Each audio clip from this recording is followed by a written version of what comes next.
privately. Ah, I see you're the piano teacher. You must know about that fella here before you boys found you. Yes. Don't let it worry you 1 minute more.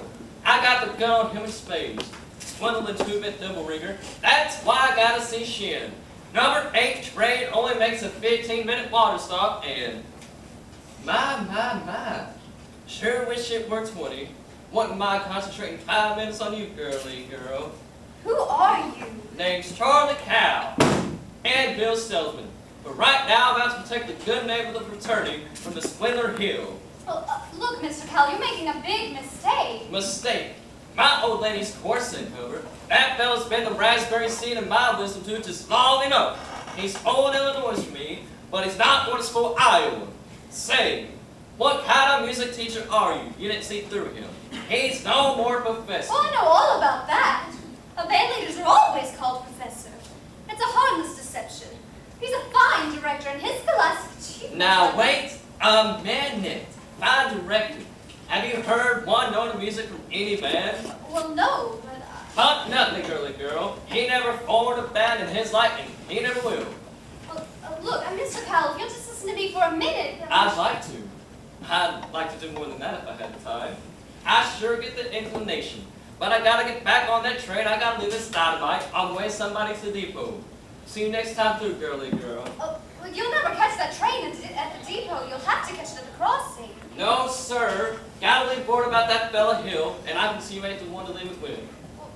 But just a minute, Mr. Cowell, you don't know me yet. Is that a invitation? No. Oh, what I mean is, I don't know you. Yes, I need more time anyway. I mean, as well as I'd like to. There's no trouble there, girly girl. I've never met an anvil salesman before. That's something quite different. Takes a real salesman, I can tell you that. Anvils have a limited pill, you know. Wait, what am I doing? I missed my train. I gotta leave word about that fella Hill. And I can see you ain't the one to leave it with. Well, leave word with me. Not on yours, Anti. How do I deliver these letters? Try me. There's your train. Now run for it. Why, you double-dealing little. Why, who do you think you're protecting?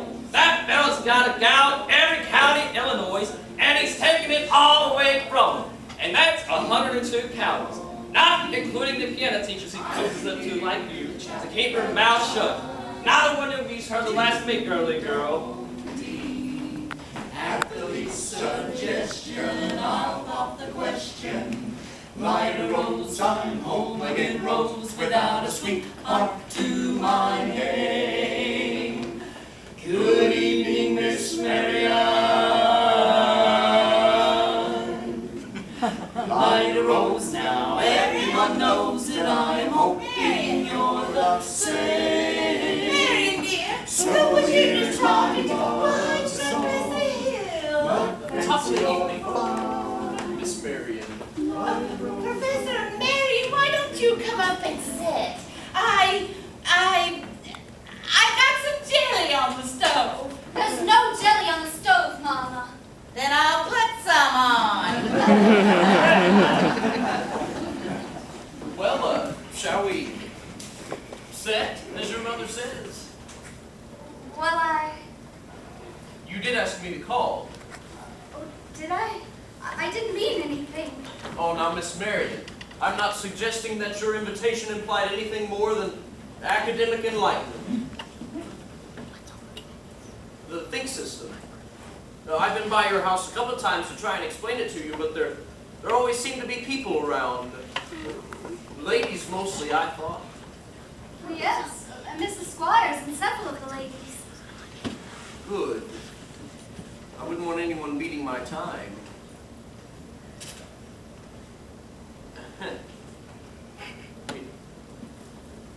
You wouldn't? No, ma'am. Well, it's evidently not the convenient evening. I'll see you later at the sociable. Professor Hill, is it true that you've had 100?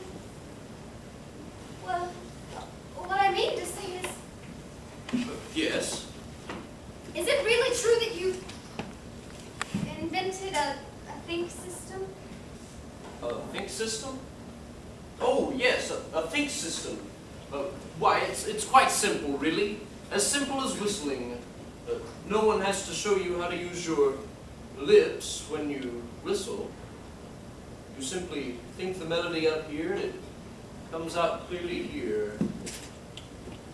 Now just suppose you try that yourself before you ask any more questions.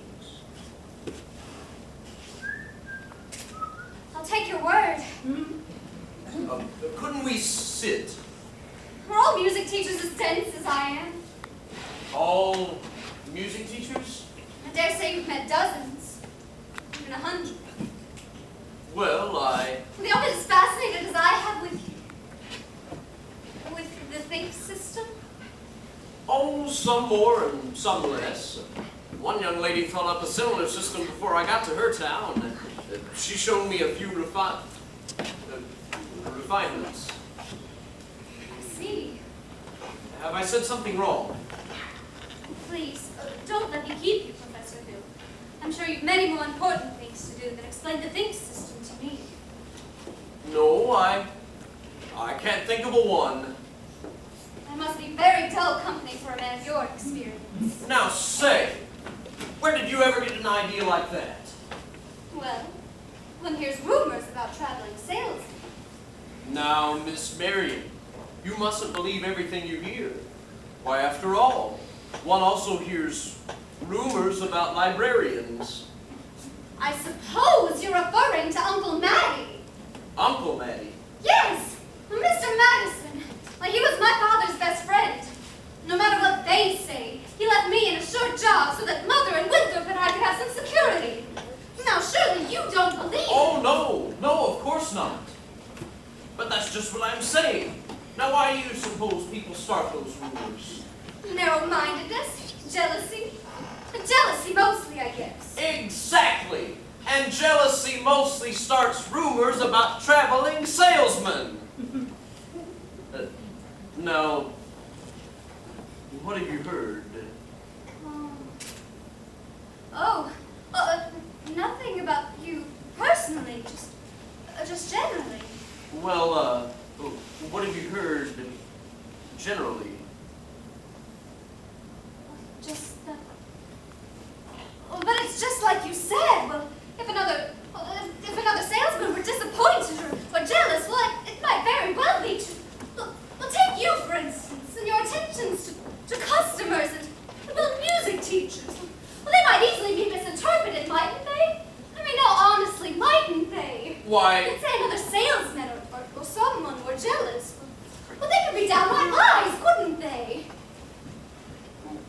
What could? Rumors and things. Why, of course. Well, it just goes to show that you should never believe everything you hear, doesn't it?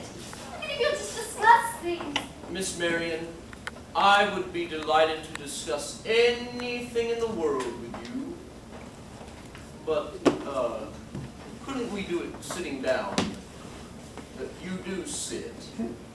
Your knees bend and all. I guess we could sit on the porch steps. We could also sit on a large hollow log over at the footbridge. Couldn't dream of it. I've never been to the footbridge with a man in my life. Oh, just to talk. I've got to change for the sociable. Oh, well then, meet me there in 15 minutes. I just can't, Professor. Please. Some other time. Maybe tomorrow. Oh, my dear little librarian. You keep piling up tomorrows and you'll soon find you've collected nothing but a lot of empty yesterdays. Oh, I don't know about you, but I'd like to make today worth remembering. Oh, so would I. The footbridge, 15 minutes. 15